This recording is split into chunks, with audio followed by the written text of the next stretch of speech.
So, hello, and welcome to Truth You Can Wake Up To. I'm Samuel William, and it's the 25th of June, 2012. For those of you who are listening to me for the first time, welcome. For those of you who have been listening for a while, hi. Now, this episode is called Military Surveillance Complex UK. What am I talking about? Well, actually, I'm talking about the Olympic Games. Although I'm sort of talking about the whole of London, which is essentially turning into some kind of medieval fortress that has been invaded by aliens for this two-week / 1 month event that we're calling we're calling the Olympic Games. Sports Day, I call it. So it's like a militarized sports day where everybody has guns instead of your parents aren't allowed to turn up and do the sack race just in case there's a bomb in the sack because your dad might have political views that aren't compatible with the commercial interests of the sponsors. Now, some of you, if you haven't seen it yet, go back and have a look at when I was nicely and forcibly ejected from King's Cross Station the other day. Yes, it was the middle of the night. Yes, I'd been out having a good time. I'd actually been in Shoreditch that evening. I'd finished work, I'd met up with a couple of people, and then I decided to go for a drink, and I've realised that I couldn't get into a pub without being searched. Now, you know, I didn't have anything to hide. I just don't really like men feeling me up and rifling through my belongings. I don't know, maybe it's just me, I don't know. So I instead turned that evening into like an escapade, like an adventure, where I was trying to find a pub where I wasn't being searched to be allowed in. I eventually did find a pub, and it was quite nice. They were playing jazz. So I guess, jazz, if you don't want to be searched, if you don't want to be part of this police state, jazz is the way to go. Jazz. I can't remember where I was, but I did tell a lot of bouncers that evening that they were supporting the New World Order, and that possibly they should not support the New World Order. So one of them did actually say to me, "The New World Order, man, makes money, doesn't it?" He did say that to me. Sorry, that was the crazy accent I was put on. The New World Order, man, that makes money, doesn't it? I think it was something like that. It was after that, after I'd found a nice place to be, and I'd listened to some saxophone playing, I went to the station and then obviously saw all of those TV cameras. Now, this is where it gets interesting. I sort of have a contact. I say it's a contact. It's a little old lady. She's about 75, I think, 72. I hope she's not listening to this, that she's actually 68. She's about 72, and she has a son who works for a think tank at a very well-known university in London, in central London. I'm not going to mention which university, but it's King's College London. Sorry, I'm not going to mention which university it is, but they have a think tank. They have like a defence think tank centre, whatever, intellectuals planning on the business model of this open prison we are living in now. So essentially what she told me is that her son asked her to read through one of the papers he was submitting because he works for this think tank, and she was reading it through, and we although she's 72 years old, me and her have conversations about politics. She's anti-war, which is good. Now, she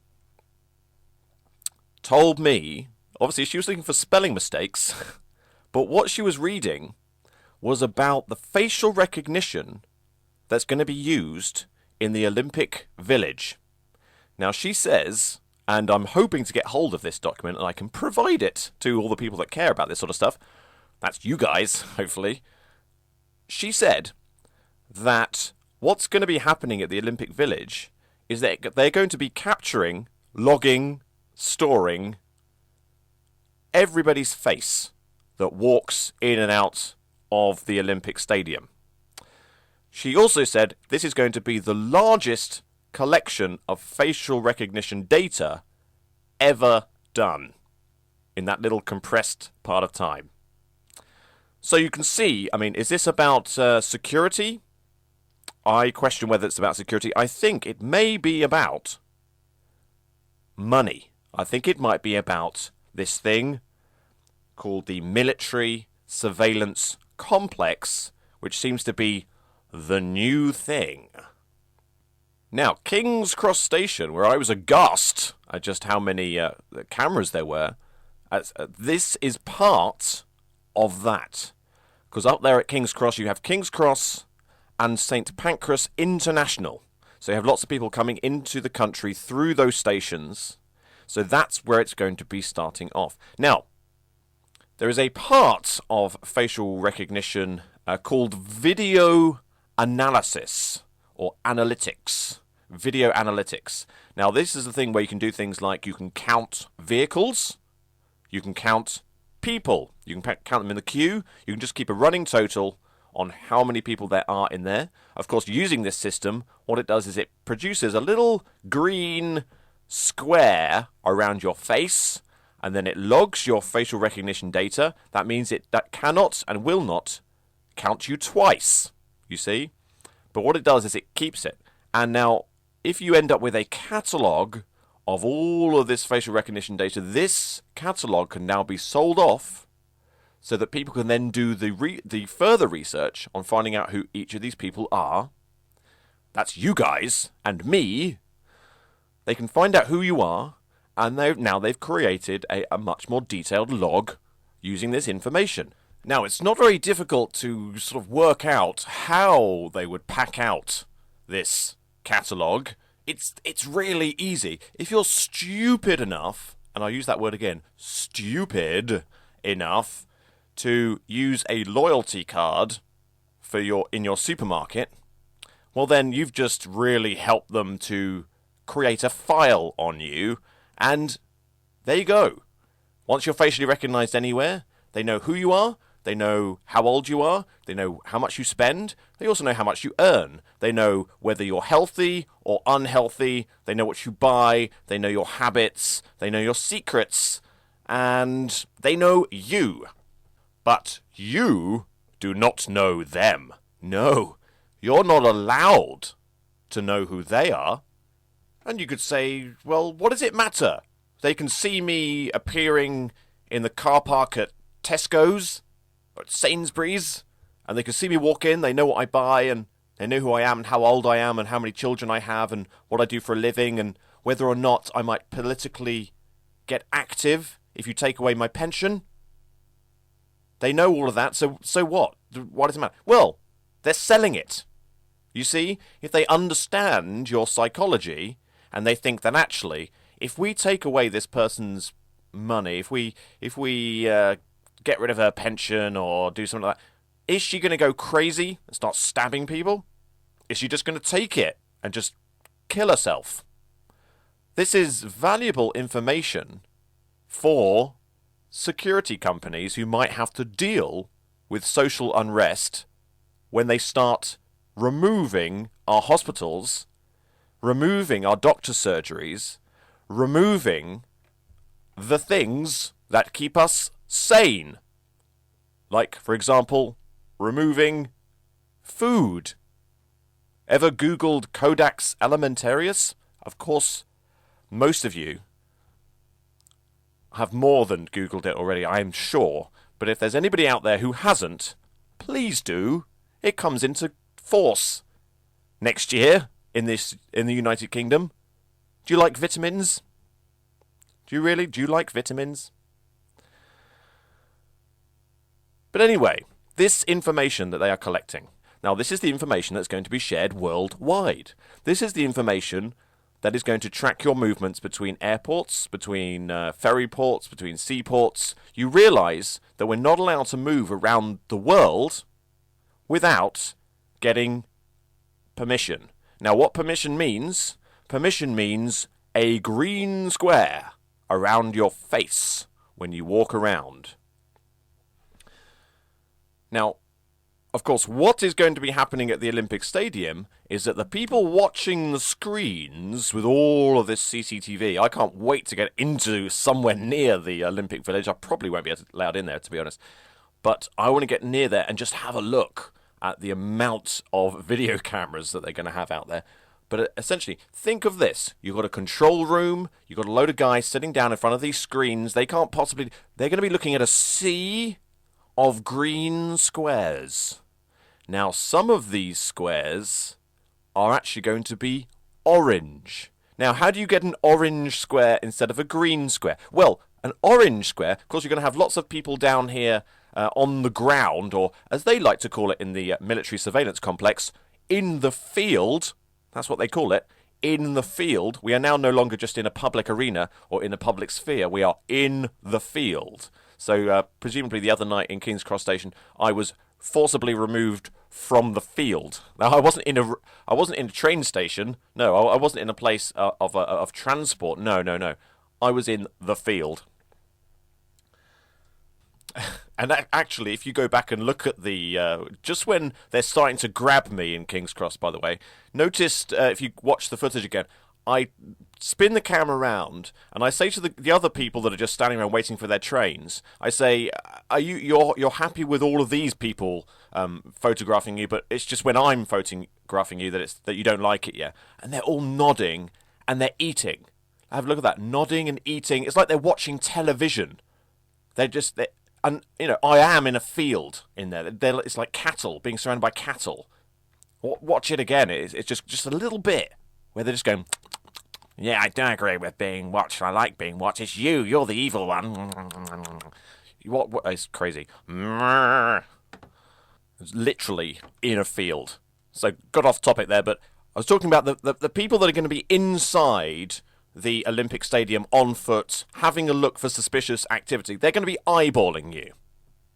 So the guys that are eyeballing you in the field, if they think that you are acting suspiciously, and they never really say what acting suspiciously means. Obviously, you act suspiciously if you have over 33 brain cells. That's suspicious behaviour. If you believe in self-education, that is suspicious, I think. Obviously, if you just fall for your indoctrination when you're at school, and then you leave, and then you get a job, and then you don't really do anything else, and you don't think, if you think 9/11 wasn't an inside job, and if you believe that MI6 goes along with the international law, and if you believe that big corporations want to help us, and that pharmaceutical companies are looking for a cure for cancer, then you get a green square around, like a halo around your face.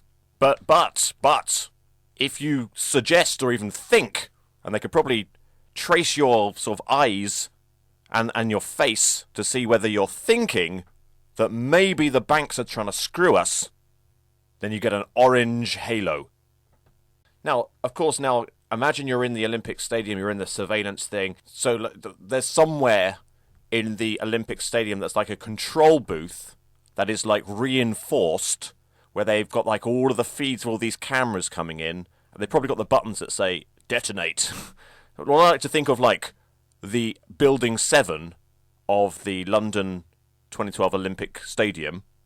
They're going to have these big sort of screens, a sea of green, and intermingled a sea of orange. These are the suspicious people. These are the people that we need to keep an eye on. At some point, if they deem it necessary, one of these squares can turn red. Now, what happens if you've got a red square on the screen? Well, of course, the guys who are just doing their job, the guys that work for not the police, but have the powers of the police and actually working for that corrupt security company, G4S or whatever it's called. These guys come up to you and they say, "Excuse me, sir or madam, we have to remove you from the stadium." "But why, sir? I haven't done anything." "Oh, it's just, it's nothing to do with us. We don't control it. We're just told that you have to be removed. Sorry about that." And they'll take you off the field. But you can see where this is going. If you've ever watched, there's an old program called The Prisoner. Yeah, The Prisoner. If you haven't seen it before, Google The Prisoner, and it's a guy who says he does not want to be stamped, filed, or numbered, because if he's stamped, filed, or numbered, that means he is a prisoner. Good afternoon, Chris Corum, Executive Editor of Regarding ID Magazine and ThirdFactor.com here at the Biometric Consortium in Tampa, Florida. We're talking with Ray Kolzinski, the Senior Program Manager for Sarnoff, and Sarnoff is an iris, kind of an innovator in the iris capture and recognition from the biometric side. Is that correct? That's correct. Great. Can you tell us about the company and how you got started in the iris capture business? Sarnoff is formerly RCA Laboratories, but since 1987 we're a privately owned corporation, Sarnoff Corporation, subsidiary of SRI. Mm-hmm. We've been doing iris work for about 15 years, mostly government-funded work to develop the basics of iris matching algorithms, iris capture technology, and system integration. And lately we've been funded by the government to do groundbreaking research and push the envelope of iris capture. And what we've developed is several products and configurations that actually push the standoff distance from a camera, increase the capture volume of a subject, and allow for identification of a subject from a distance on the move. Okay. When you say push the standoff distance, typically when you think of iris scanning and capture, it's a pretty close range. So you're talking about moving that beyond, so I don't have to be standing right in front of the... Right. Most generally available capture devices for iris work in a couple of inches from your eye. Right. We've actually pushed it with first 3 meters, 10 meters, and now we're actually out to 30 meters. Wow.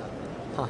And applications for that are... Applications are access control, border control, any place where you really need accurate identification. Okay, and so we talked about enrollment or capture initially, but then also the devices to monitor that as well post enrollment. Right. Would also be it basically is a 3-step process: getting a high quality biometric in a database, which is the iris image. The second step is capturing it in the field, operational capture. The third step is matching. So we are agnostic to whatever enrollment device is used to get an iris image into a database. We're also agnostic to a matching algorithm to match that iris with something captured in the field. Our value is basically getting an iris image in the field, at a gate, in an airport, or at an access control point. Okay, and you mentioned government work, but I assume that the next steps beyond government implementations would be enterprise applications, especially when you talk about access control and things. Is the corporate sector an attractive market for you as well? Yeah, we've developed the technology to a point now where we're looking for partners at all levels to basically take our technology and put them into products. Okay, it's thinking back to some of the things that we've seen on television and in movies about capturing a biometric from a bit of a distance. Usually it always seems like they've defaulted back to facial recognition or to gait or something like that. But I guess the technology's there now where you could actually utilize iris from a distance without being quite so intrusive upon the individual to have to... The iris is the preferred biometric because it's the most accurate. And getting that iris image from a person at a distance with minimal cooperation is what we've tried to do. Wow, that's great. And getting that iris image from a person at a distance with minimal cooperation is what we've tried to do. Wow, that's great. Minimal cooperation is what we've tried to do. Wow, that's great. With minimal cooperation is what we've tried to do. Wow, that's great. Now notice how they call when you have your iris scanned, or when you have your face scanned, they call it enrollment. Okay, enrollment. That's what they call it. Enrollment. And don't you just love that bit about minimal cooperation? We want to be able to do it with minimal cooperation. Meaning they don't need your cooperation. Now, this is seriously big business we're talking about here. It is not anything to do with security. There is, of course, you always get the comments from people saying that they actually agree with CCTV, and it's a really good idea because they like security, like being in a high security prison. They like security because in prison you're allowed to watch television. They allow you to eat, you go to bed, and all of that kind of stuff. I mean, your movements are restricted and you're watched 24 hours a day, but that's for your own security, when you're in prison. It's for your own security, so don't worry about that. I mean, I know that you aren't capable of looking after yourself. You need some kind of technological mother or father to look after you instead. I understand that. Yes. Possibly go to the library, go to the psychology section, and just read for a bit. I don't know, just a suggestion that you should sort of maybe read some textbooks instead of watching the television and watching things like dramas and things that the BBC make. Just an idea, because I've tried to be fair with lots of people when I have this kind of conversation with them. They end up completely hating me. They think I'm an arse wipe because I don't have that much patience if people are falling into a very well understood category of behaviour that is taught to first year psychology students, and people live it as their lives, and then they wonder why they have this underlying unease. Don't be like the flightless birds on the island. Grow wings, fly, and see the fencing that is surrounding your life, and climb that fence, jump that fence, just to see what's on the other side. You can come back. You can get back into your little cage if you want to.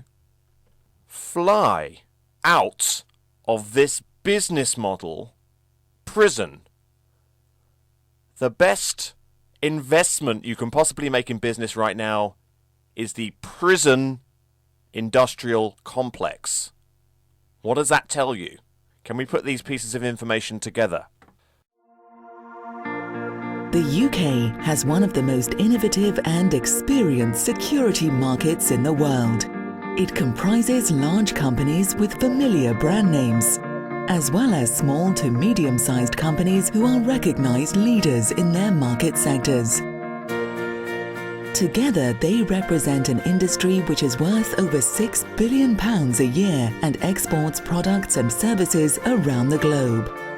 Representing this vibrant industry is the British Security Industry Association. The British Security Industry Association, securing your future. Sponsored by Synectic Systems Group, Securitas Security Services and Cytex Orbis. The BSIA enjoys very strong representation across the industry, with 550 member companies across 18 different sectors, representing almost 75% of industry turnover. We are very much seen as the voice of the private security industry by government and by other stakeholders. The BSIA does an awful lot of lobbying, but it's not just for the benefit of the big boys.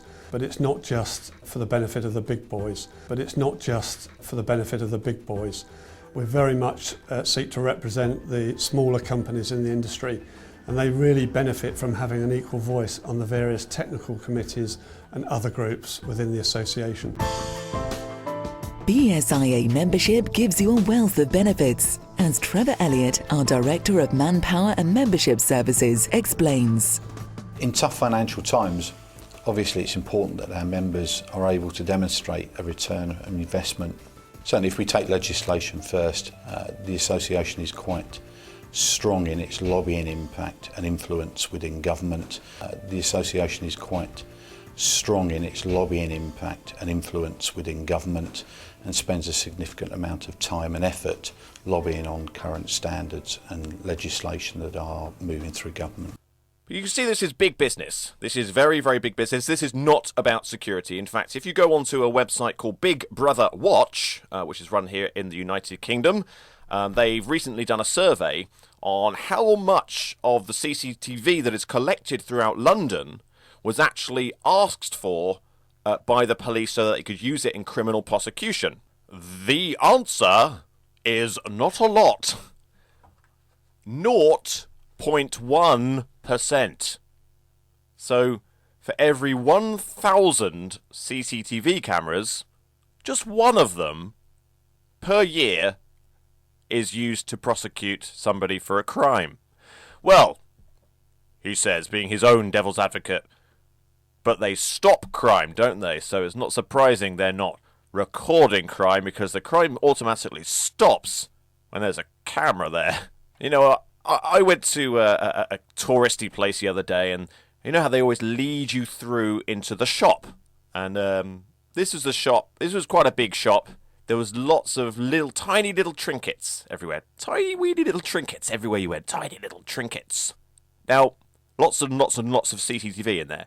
And I looked at them and I thought, well, yes, you know, there's the CCTV.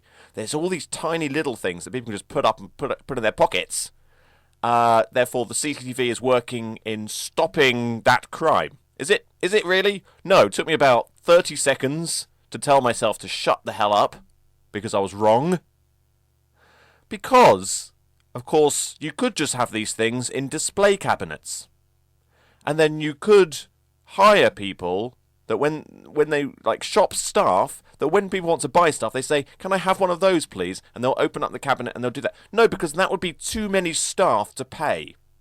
There would be too many people earning decent money from doing a decent job and not then filling the pockets of those who have invested in this corporate business. It's less money, less profit. Bearing in mind, by the way, that those who invest in these corporate businesses are essentially getting these trinkets made as cheaply as possible, normally using slave or child labour, normally ruining the health of those who are buying it, normally have so much money that they don't know what to do with it. So they just invest it in whatever they can. But even though they do have way too much money, they don't even know what to do with it. There's nothing to invest in, really. Apart from the prison industrial complex. And the surveillance society. That they don't even need the money. They don't need it. But they want it. They really want it. They want to maximise. They must maximise the profits. And therefore reduce the amount of staff, and therefore just put up the TV camera instead.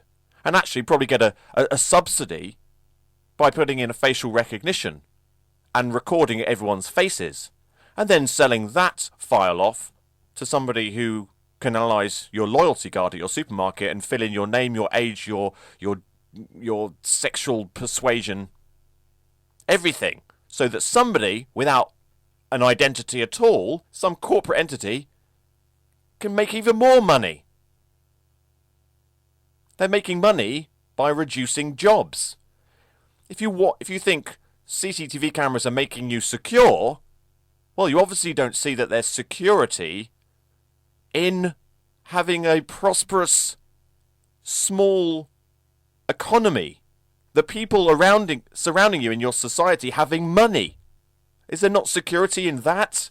Because if they don't have money, if you put a CCTV camera there instead, that's put somebody out of a job. Which means how are they going to eat? Which means they might have to steal. Which means that you should probably put in another CCTV camera that puts another person out of a job. Which means another person can't eat. Is that security? Now there is a positive spin on this. Let's get positive. Yeah, 1, 2, 3, P. Oh. There's a guy in New York who has realised, did it for his sort of PhD or something. He realised that you can hack facial recognition. I mean, obviously you can wear a balaclava or something. That would work. But it tends to make the security tends to make G4S nervous. So what he's doing is he's doing anti-facial recognition face paint. Now what he does is it basically just paints his and whoever's face who would like to be painted in a kind of... And he does it in a sort of glam style, so it looks like just a high fashion. Something like David Bowie. I reckon David Bowie never appeared on facial recognition. And it just sort of alters the symmetry of your face so that the camera cannot get a lock on you. Of course, if you don't want to be iris scanned from afar so that they can do their new thing of advertising to because they can tell who you are because they've been following you around Sainsbury's. Like, that's not suspicious. You can just wear sunglasses, of course. Just wear sunglasses. Paint your face. And be friendly, I suppose.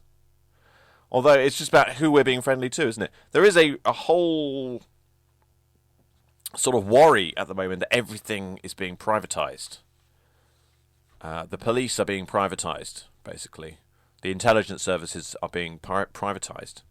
The government is being privatised. Sorry, what? The government's being privatised? Yes. There was a story about the Home Office saying that there's a worry that in the Home Office all the jobs are going to sort of private companies rather than in-house government people, which is nice. It's curious, actually, isn't it? Because it's the Home Office that give the go-ahead for further privatisation. Sorry, it's also the Home Office. They give the go-ahead for CCTV projects and making privatised government offices very fortified and, in air quotes, secure. I'm going to order a fleet of vultures and attach flags to the back of their legs and let them fly around London just in a kind of symbolic and iconic statement about vulturous activity. Or I could just shout into the microphone instead. That seems. I want to end by just talking about. I found something about the new next year, the new U.S. Embassy, which has to be seen to be believed. And this program was basically about the militarization of urban space. Yes, we're talking about the field, in that our flower pots in central London are bomb-proof and lorry-proof. They are vehicle-ready. As are, by the way, there's a group of letters outside, these big letters outside Arsenal Football Club that say Arsenal. Really big letters. They're just vehicle-proof barriers done in a way so that we can't see what's going on. And there's this little program about the American Embassy. Next year, they're going to build a castle in central London. A castle. So the little highlight of this program coming up, but I'm going to say goodbye now.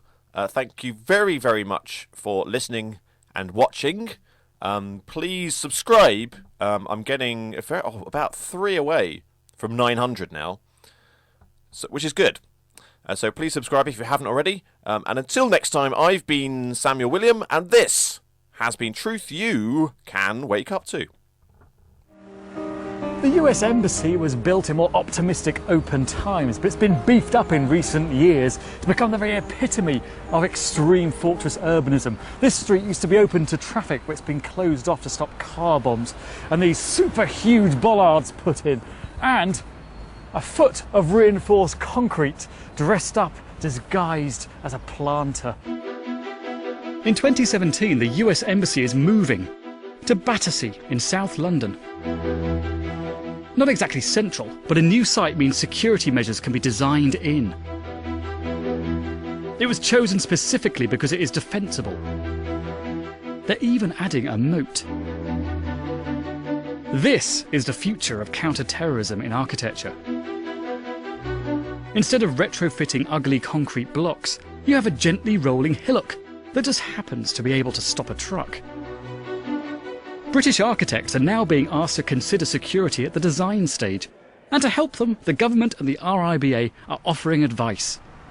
So is counter-terrorism, is it kind of a growth area for architects? Is it an opportunity?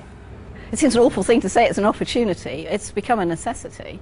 We're definitely being asked through the planning system and by clients with interests, to take it into consideration. Is it very hard for an architect to marry aesthetics and the demand for almost a kind of militarisation of urban space. It must be they're two kind of very opposite things. When you think what you're looking for, you're trying to stop vehicles getting close to buildings. Now, you don't have to do that in a wall of steel. You don't have to put up palisades. You can do it through landscaping. You can do it through hard landscaping, bollards and other things. You don't have to act as if you're making a fortress of everywhere. If you're making a fortress of everywhere. If you're making a fortress of everywhere. If you're making a fortress of everywhere.